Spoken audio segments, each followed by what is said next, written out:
अभी तो देखो हमने इक्विलिब्रियम कांस्टेंट करना है। इक्विलिब्रियम स्पेलिंग देख लेना एक बार, मैं जल्दी जल्दी में लिख रही हूँ, ठीक है। इक्विलिब्रियम कांस्टेंट हमने करना है हाफ सेल्स का, हाफ सेल्स का, ठीक है। अब देखो इक्विलिब्रियम कांस्टेंट करना है मैंने हाफ सेल का। हाफ सेल के होते एक कैथोड होता है, एक तो हमारे पास, एक हमारे पास एनोड होता है, ठीक है, ठीक है, ठीक है। इक्विलिब्रियम कांस्टेंट हम टॉपिक कर रहे हैं, हाफ सेल्स होते हैं। हमें पता है इलेक्ट्रोलाइट होता है जो, अगर हमने बात करें है ना, इलेक्ट्रोलाइट होता है, ठीक है। हम हाफ सेल्स की बात करें। अब कैथोड होता है, एक जगह नोड होता है। कैथोड जो होता है हमारे पास यहाँ पर रिडक्शन हो रही है, ठीक है, और ये हमारा यहाँ पर रिडक्शन हो रही है कैथोड पे, ये हमारा पॉजिटिव टर्मिनल होता है, ये हमारा पॉजिटिव टर्मिनल होता है, ये हमारा पॉजिटिव टर्मिनल पे होता है, और यहाँ पर रिडक्शन होती है। यहाँ पर नोड हमारा ऑक्सीडेशन हो रही है, और यहाँ पर हमारा नेगेटिव टर्मिनल पे होता है, नेगेटिव टर्मिनल, ठीक है। ये रिडक्शन हमारा पॉजिटिव टर्मिनल, ये हमारा ऑक्सीडेशन हमारा नेगेटिव टर्मिनल। यहाँ पर हमारा गेन ऑफ इलेक्ट्रॉन्स हो रही है, और यहाँ पर हमारा लॉस ऑफ इलेक्ट्रॉन्स हो रहे हैं, लॉस ऑफ इलेक्ट्रॉन्स हो रहा है ना। ये हम अभी तक हमने ये पढ़ा, ठीक है। ये अब हमने equilibrium constant of half cells करनी है, ठीक है। इक्विलिब्रियम कांस्टेंट पढ़े थे जिसमें हाफ सेल्स होता है, कैथोड में रिडक्शन हो रही है, पॉजिटिव टर्मिनल में गेन ऑफ इलेक्ट्रॉन्स हो रही है, ऑक्सीडेशन में एनोड पे ऑक्सीडेशन हो रही है, मतलब negative terminal loss of electrons हो रही है, ठीक है। अब इसमें क्या है कि ये सब्सटेंस हमारा रिड्यूस्ड कर रहा है क्योंकि इसमें गेन हो रहा है, रिड्यूस्ड हो रहा है, गेन ऑफ इलेक्ट्रॉन्स हो रही है। यहाँ पर हमारा ऑक्सीडाइज हो रहा है, ऑक्सीडाइज हो रहा है, ठीक है, ये हो गया, ठीक है। ये मैंने आपको बता दिया। सो उसके बाद अगर मैं ऑक्सीडेशन की बात करूँ, ऑक्सीडाइजिंग एजेंट की बात करूँ, ऑक्सीडाइजिंग एजेंट, देखो मैं पानी पी लूँ, मुझे प्यास लग रही।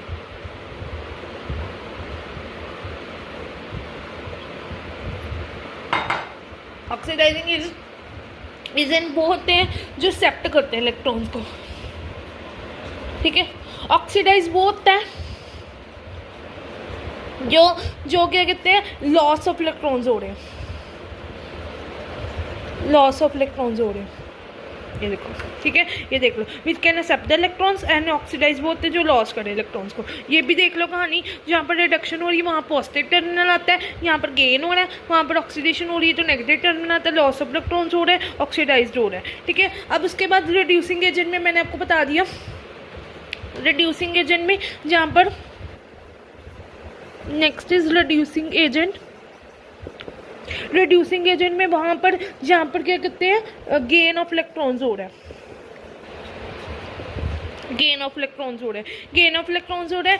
तो उसके बाद ऑक्सीडेशन पोटेंशियल पे मैंने आपको बताया लॉस हो रही है इलेक्ट्रॉन्स को, रिडक्शन पोटेंशियल पे गेन हो रहे हैं इलेक्ट्रॉन्स को, ये आपको पता लगे। ये मैंने आपको पूरी कहानी बता दी। अब हम हाफ सेल की बात करें, ये मैंने आपको इंट्रोडक्शन इसकी बता दी। अब इसकी हाफ सेल की एग्जाम्पल देखो, हाफ सेल की एग्जांपल देखो, जेड जिंक ले लिया, zinc solid plus copper 2 plus electrolyte give rise to zinc 2 plus electrolyte plus copper. ये रिएक्शन बनी, जिंक सॉलिड इलेक्ट्रोलाइट में कॉपर 2 प्लस हो गया, यहाँ पर जिंक ये इलेक्ट्रोलाइट जिंक 2 प्लस हो गया और ये कॉपर मेटल हो गया। अब केपी की वैल्यू अगर मैं इक्विलिब्रियम कांस्टेंट की बात करूँ, प्रोडक्ट ओवर रिएक्टेंट होता है, ये पता है आपको, प्रोडक्ट ओवर रिएक्टेंट होता है। अब इसमें प्रोडक्ट की वैल्यू डालो, ये आपका प्रोडक्ट हो गया, तो ये डालो जिंक 2 प्लस, यहाँ पर कॉपर आ जाएगा, ये आपकी प्रोडक्ट की वैल्यू आ गई। ये ये पी प्रोडक्ट होता है, आर रिएक्टेंट होता है, याद रखना। उसके बाद ये ऊपर प्रोडक्ट की वैल्यू डाल दी, नीचे रिएक्टेंट की वैल्यू डालो, ये रिएक्टेंट की वैल्यू है ऊपर वाली, ये ऊपर वाली रिएक्टेंट की वैल्यू है जिंक सॉलिड में जो, और कॉपर 2 प्लस हो गया, ठीक है। ये आपको पता लग गया, ठीक है। क्या किया हमने, जिंक सॉलिड है, यहाँ पर रिएक्शन देखो, जिंक सॉलिड है प्लस कॉपर 2 प्लस है, और जिंक 2 प्लस और कॉपर है प्लस कॉपर है। यहाँ पर प्रोडक्ट ओवर रिएक्टेंट हो गया, प्रोडक्ट की वैल्यू ऊपर डाल दी, रिएक्टेंट की वैल्यू नीचे डाल दी। अब देखो यहाँ पर, अब यहाँ पर ये आ गया,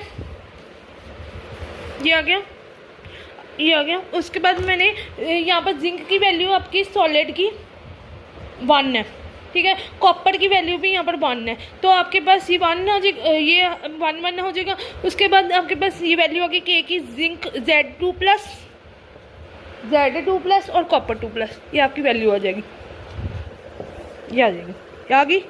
ये देख लो, पहले ये थे, पहले प्रोडक्ट की वैल्यू डाली, रेक्टेन की वैल्यू डाली, यहाँ पर जिंक की वैल्यू 1 है, कॉपर की वैल्यू 1 है, ये आ गया। उसके बाद आपके इलेक्ट्रोमोटिव फोर्स में EMF की वैल्यू क्या होती है, कैथोड माइनस एनोड होती है। उससे पहले तो ये बाद में आएगा, ये आएगा 2.33 NF आ गया, RT आ गया,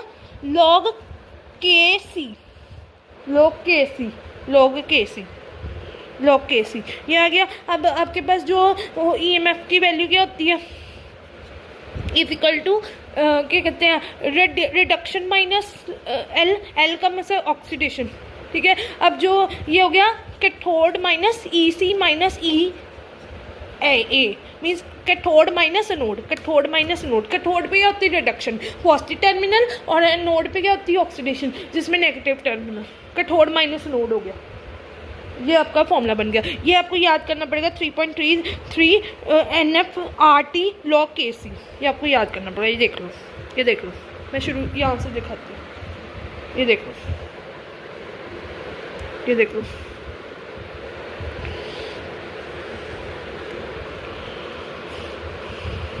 मोस्टली आपको एक तो ई सेल की वैल्यू आपको याद करनी पड़ेगी, जो 2.33 NF RT log Kc, ये वैल्यू आपको एक याद करनी पड़ेगी, ठीक है। अब उसके बाद आपको एक तो ये वैल्यू आपको याद करनी पड़ेगी, ठीक है। दूसरी आपको ई सेल इलेक्ट्रोमोटिव फोर्स में, जब मैं आपको कह रही हूँ कैथोड माइनस एनोड करते हैं, EC माइनस EA मीन्स यहाँ पर C मतलब कैथोड होता है, A मतलब एनोड होता है। यहाँ पर रिडक्शन हो रही है, यहाँ पर ऑक्सीडेशन हो रही है, मतलब यहाँ पर गेन कर रहे हैं इलेक्ट्रॉन्स को, यहाँ पर लूज कर रहे हैं इलेक्ट्रॉन्स को, ठीक है। ये कैथोड माइनस एनोड होता है, और ये आपको वैल्यू याद करनी पड़ेगी, ठीक है। जब भी इलेक्ट्रोमोटिव फोर्स निकालना है तो कैथोड माइनस एनोड करोगे, और फिर ये वाली वैल्यू आपको याद करनी पड़ेगी ई सेल की 2.303 NF RT log Kc, ये आपको याद करनी पड़ेगी। ये आपके हम कर रहे हैं equilibrium constant of the half cell reaction, ये देखो।